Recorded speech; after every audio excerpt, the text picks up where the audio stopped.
With that, I'd like to call out Mike Burnside, who's the policy analyst for the American Fuel and Petrochemical Manufacturers, or AFPM. Ted Kalnas, the fire captain and UAS pilot for Los Angeles City Fire Department. And Roxana Kennedy from Chula Vista Police Department. Welcome.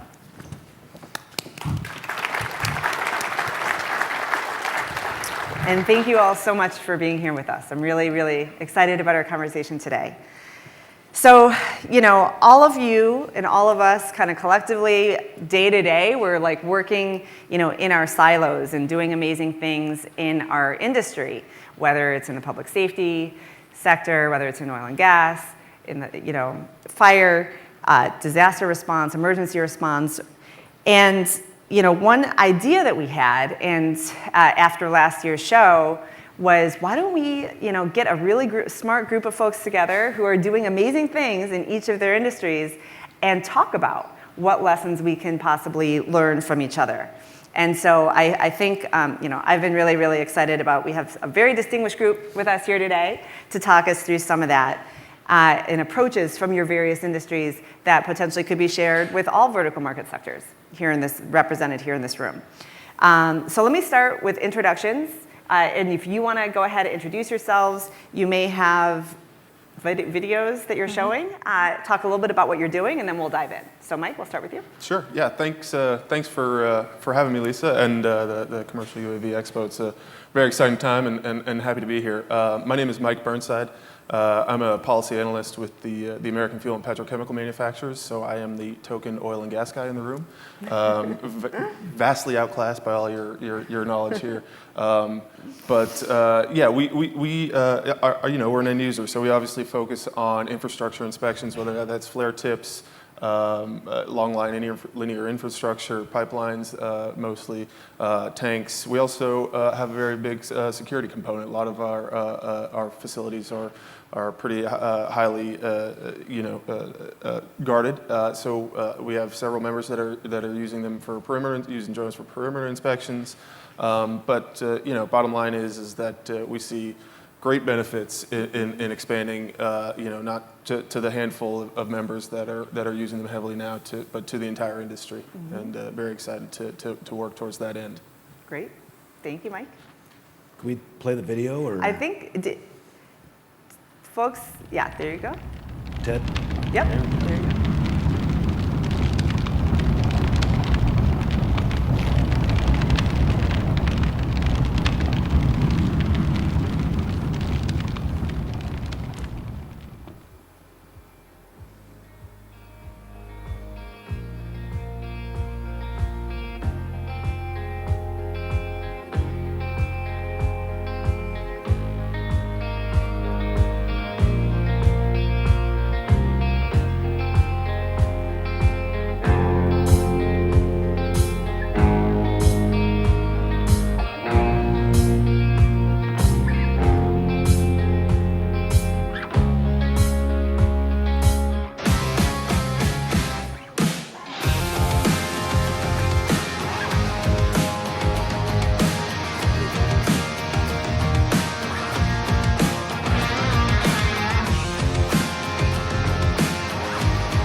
That was pretty amazing. All right.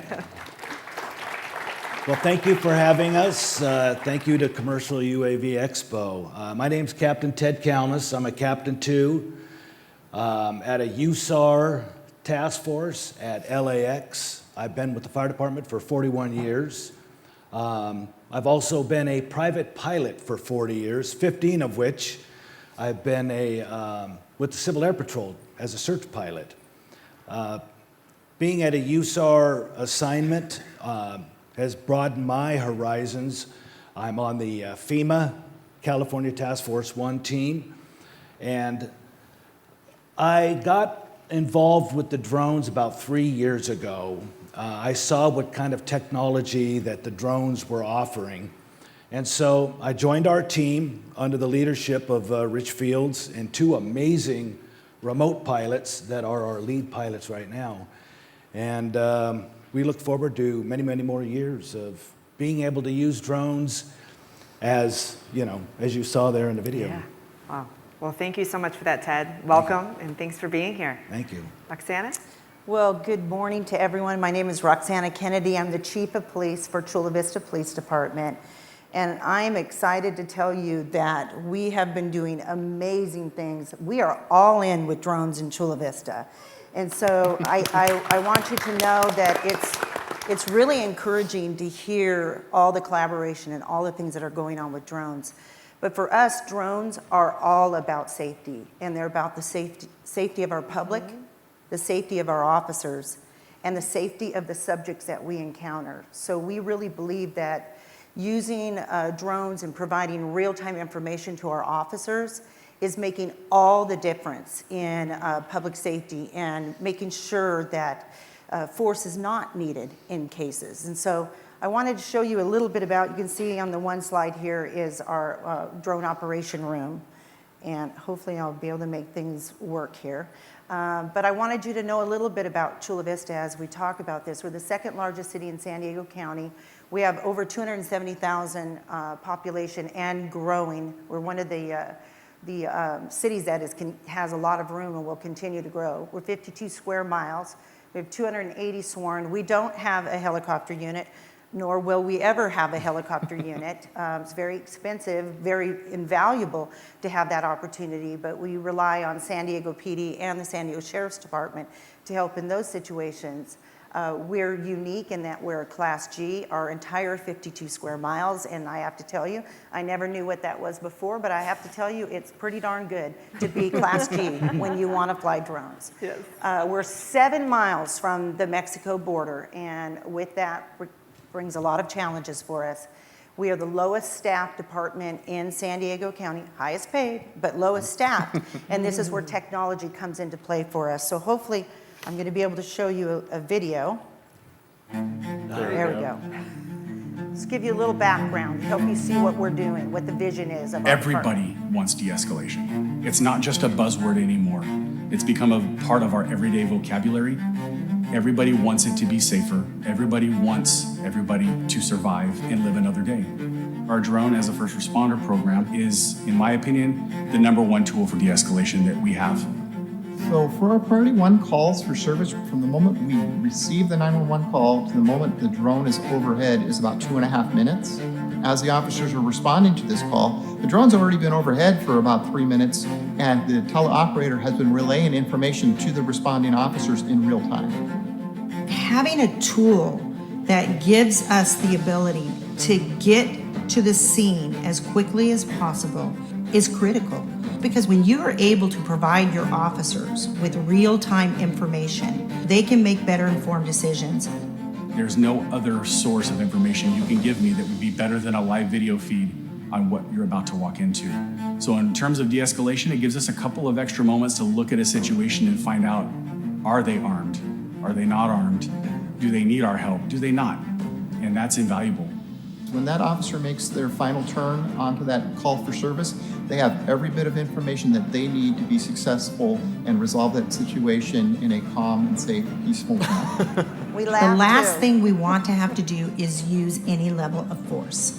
If we can de-escalate and we can use these drones to give our officers better information, it just makes no sense not to use it.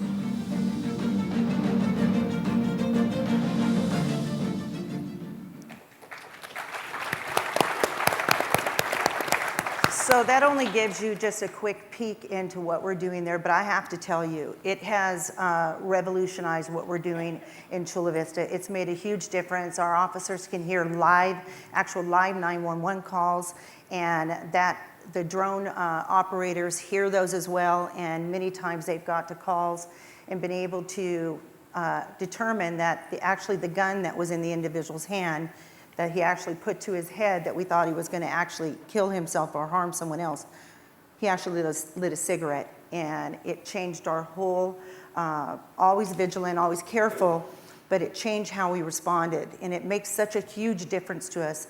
And when you speak about privacy and the concerns and the challenges and community perception, we do things on our webpage, and we use the ability to 24 hours later to show you exactly where our drones responded to, what the reason for the call was. We're open, transparent. It's all about public safety. We're awfully passionate about it in Chula Vista. We have seen firsthand the results of what it means to use drones and use technology for good and keep our community safe and our officers at the same time.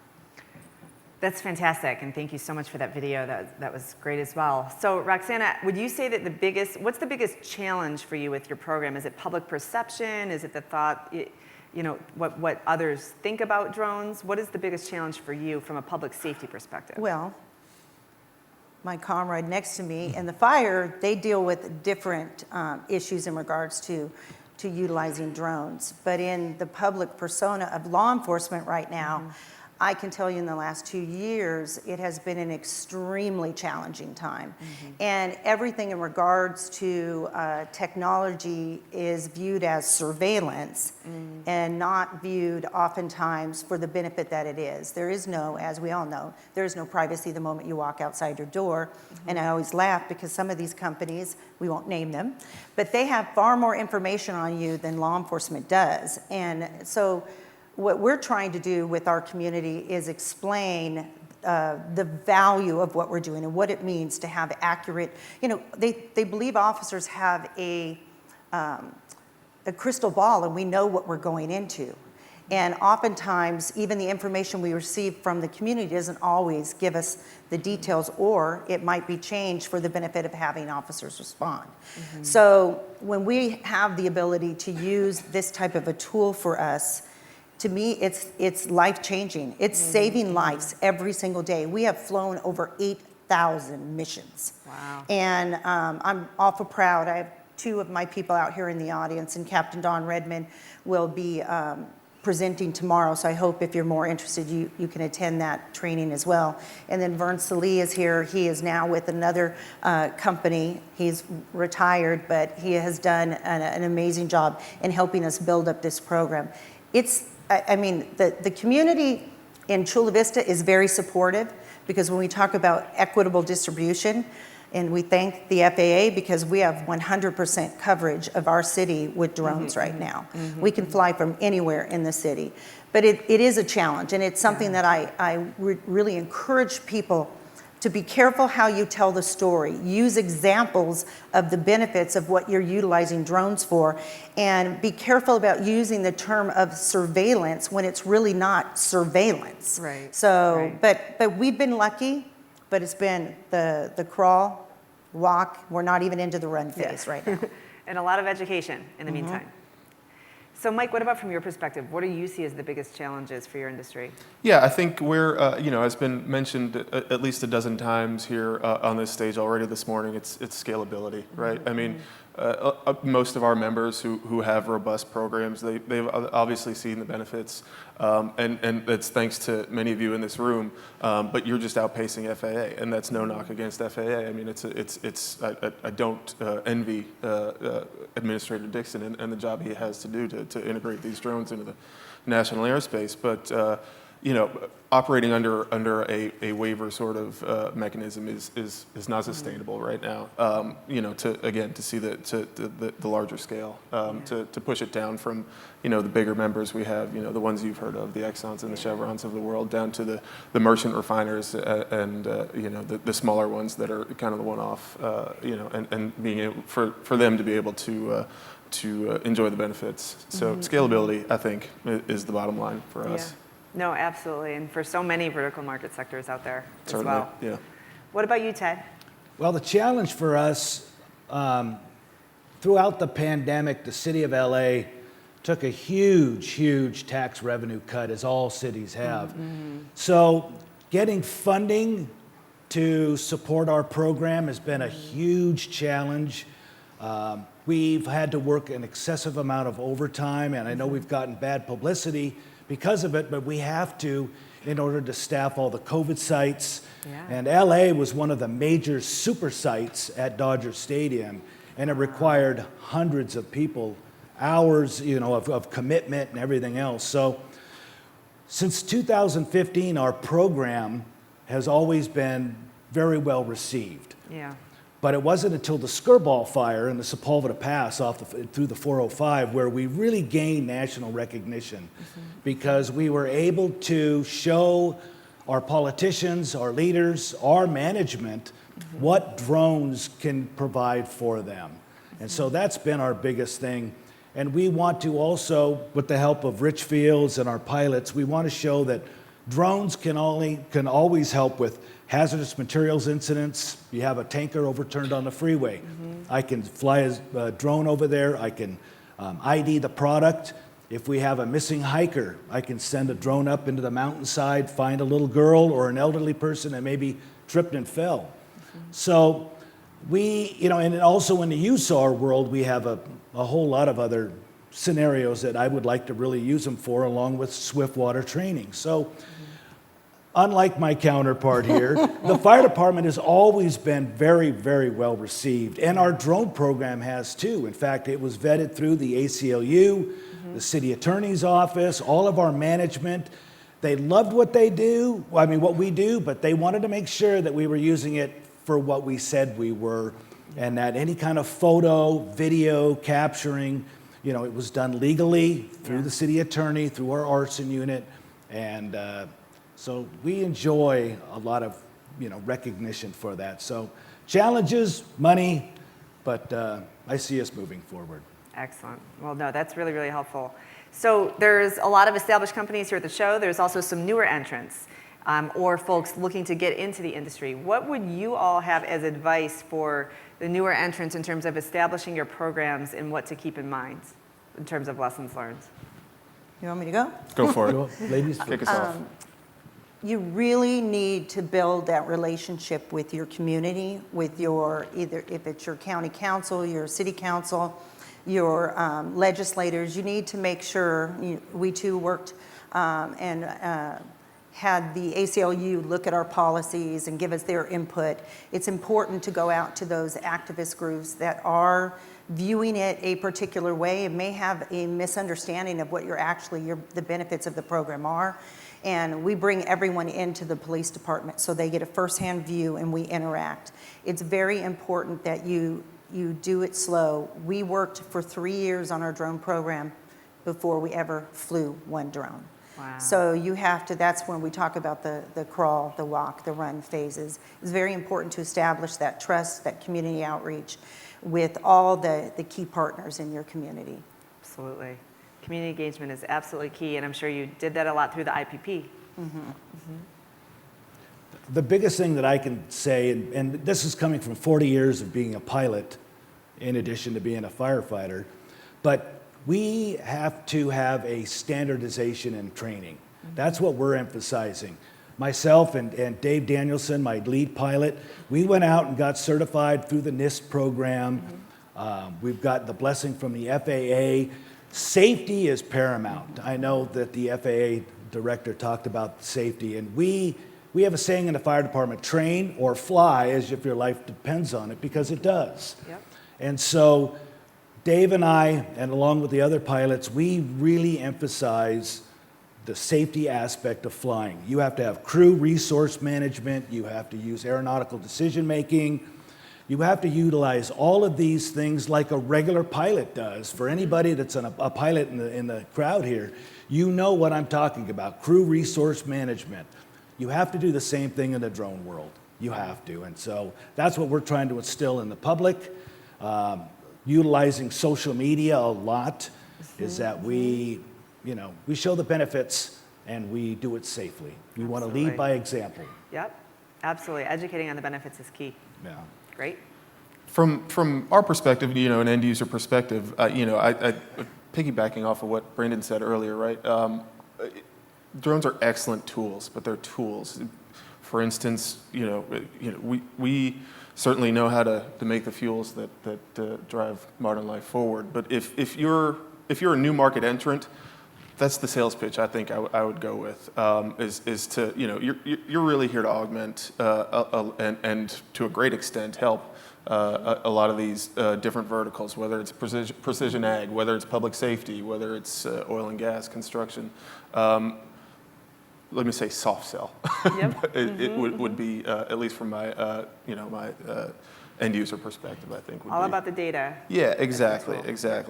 They're tools and they're fantastic tools, but they should augment and supplement rather than replace. I think it would be the new market entrant sort of sales pitch. I think I would deliver. Well, thank you so much for that. I think that's about all we have time for, but I really hope that this conversation continues throughout the next day or two, throughout the show, because I think we're all here to learn from each other. So please join me in thanking our distinguished panelists, Thank you. Mike, Ted, and Roxana. Thank you. Thank you all.